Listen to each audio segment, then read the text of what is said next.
പെരിയാറിൽ കുളിക്കാനിറങ്ങിയ അച്ഛനും മകനും ദാരുണാന്ത്യം. മലയാറ്റൂർ മധുരിമ ജംഗ്ഷന് സമീപമുള്ള വൈശ്യൻ കുളിക്കടവിൽ ഇറങ്ങിയ ഇവരെ ഏറെ നേരം കഴിഞ്ഞിട്ടും കാണാതായതിനെ തുടർന്ന് നടത്തിയ പരിശോധനയിലാണ് മൃതദേഹങ്ങൾ കണ്ടെത്തിയത്.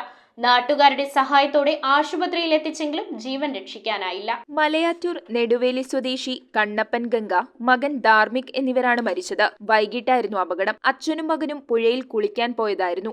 ഏറെ നേരം കഴിഞ്ഞിട്ടും കാണാതായതിനെ തുടർന്ന് നാട്ടുകാർ നടത്തിയ പരിശോധനയിലാണ് ധാർമ്മിക് പുഴയിൽ പൊങ്ങിക്കിടക്കുന്നത് കാണുന്നത്. ഉടൻ ഇരുവരെയും ആശുപത്രിയിൽ എത്തിച്ചെങ്കിലും ജീവൻ രക്ഷിക്കാനായില്ല. മലയാറ്റൂർ മധുരിമ ജംഗ്ഷന് സമീപം പെരിയാറിൽ വൈശ്യൻ കുളിക്കടവിലാണ് ഇരുവരും കുളിക്കാനിറങ്ങിയത്. News bureau, Kalady. ഓം നമോ ഭഗവതേ വാസുദേവായ ധന്വന്തരയേ അമൃതകലശഹസ്തായ സർവാമയ വിനാശനായ ത്രൈലോക്യനാഥായ മഹാവിഷ്ണവേ നമഃ.